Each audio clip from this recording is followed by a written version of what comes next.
Satu, Majusi itu memperingati malam tahun barunya dengan api, yaitu kembang api. Nasrani itu memperingati malam tahun barunya dengan lonceng dan kuncup. Dan Yahudi memperingati malam tahun barunya dengan trompet.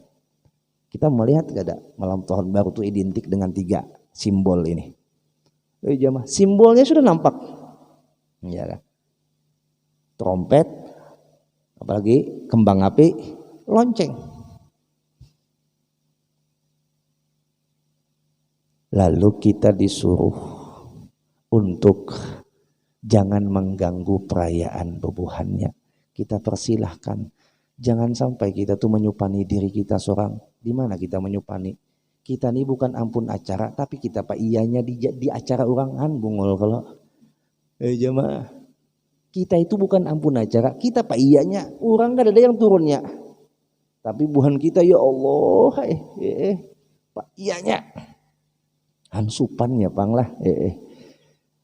Nah, jadi bijaksanailah diri kita dengan apa? Dengan kita masukkan mindset kita, cara berpikir kita yang baik, sebagaimana mereka tidak pernah memaksakan kita untuk ikut acara mereka, seperti itu pula kita kan juga tidak pernah memaksa mereka untuk ikut acara kita, atau dibalik. Sebagaimana kita tidak pernah mengajak mereka ikut acara malam hari raya kita, seperti itu juga kita tidak harus memaksakan diri untuk ikut acara mereka, dan mereka pun tidak pernah memaksa kita untuk ikut acara mereka.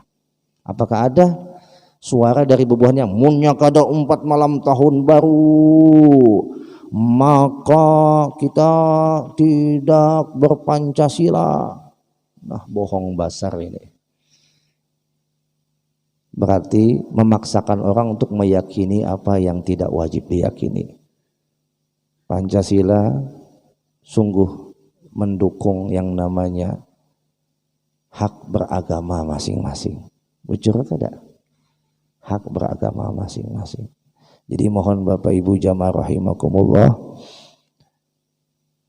jangan sampai kita itu menjadi manusia yang tadinya sudah kada memberikan manfaat, malah kita yang mendatangkan mudarat. Jangan. Memberikan manfaat sudah kada, mendatangkan mudarat. Ya naudzubillahi min dzalik.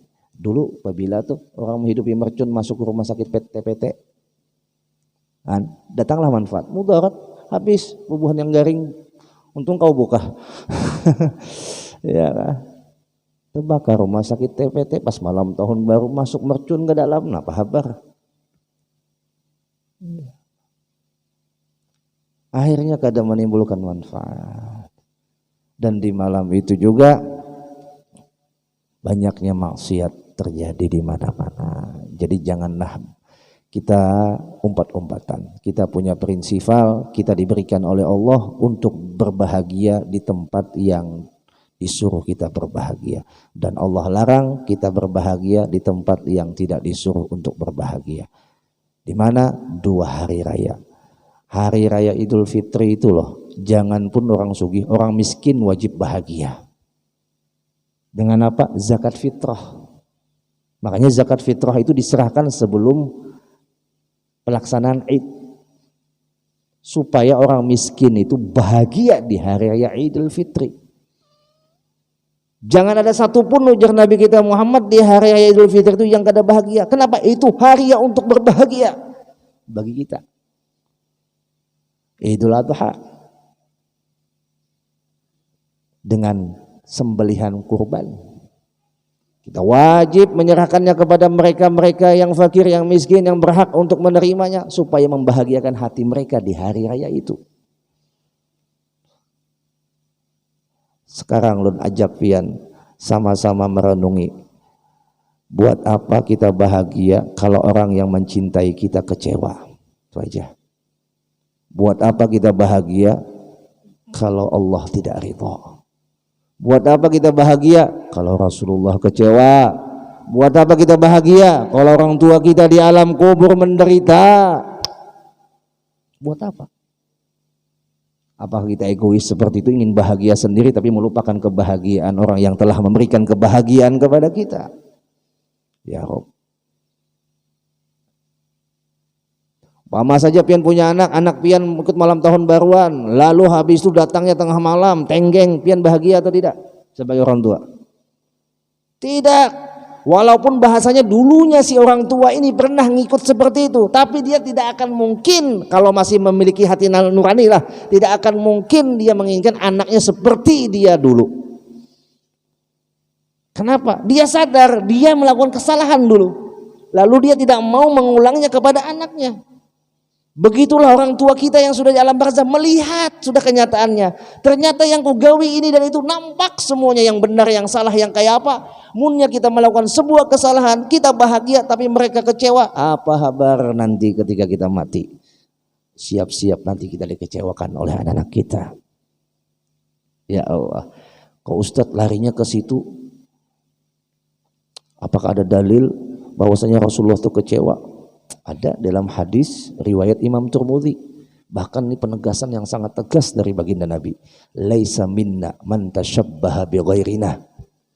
Bukan bagian golongan kami, kata Nabi. Ini bahasa Nabi lah, bukan bahasa ulun. Laisa minna man tashabbaha bi ghairina. Bukan bagian kami, bukan bagian golongan kami, ujar Nabi, orang yang tidak menyerupai jalan kami. Ditegaskan lagi oleh Nabi di dalam hadis riwayat Imam Ahmad dan Abu Daud, man tashabbaha biqaumin fahuwa minhum. Orang yang menyerupai satu kaum maka dia tergolong dalam kaum tersebut. Ditegaskan lagi oleh Nabi dalam hadis riwayat Imam Muslim. Apa lagi nih? Ujar Nabi, la tattabi'unna sanana alladziina min qablikum shibran bi shibrin, dhira'an bi dhira'in, hatta law dakhalu ila juhri dhabbin lattaba'tumuhum. Ujar Nabi, ya Allah, sungguh kamu wahai para sahabatku nanti akan menemui orang-orang yang mengikuti umat-umat sebelum kalian. Shibran bi shibrin, sejengkal demi sejengkal, dhira'an bi dhira'in, sehasta demi sehasta, hatta law dakhalu ila juhri dhabbin, sehingga jikalau mereka yang diikuti itu masuk ke dalam lubang biawak, lattaba'tumuhum, sungguh mereka juga ikut mengikuti masuk ke dalam lubang biawak. Qulna ya Rasulullah, berkata sahabat bertanya kepada Nabi, al-yahud wal nasara, apakah yang diikuti mereka itu Yahudi dan Nasara? Jawab Rasul, faman, siapa lagi? Siapa yang mengatakan ini? Nabi Muhammad. Kalau nasihat Nabi Muhammad dia akan dipakai ya bagi nasihat ulama. Butuh nasihat dari siapa lagi? Oh jamaah, butuh nasihat dari siapa lagi? Nasihat Nabi Muhammad tuh, ya kan? Kada dipakai. Nasihat siapa lagi yang dipakai? Allah.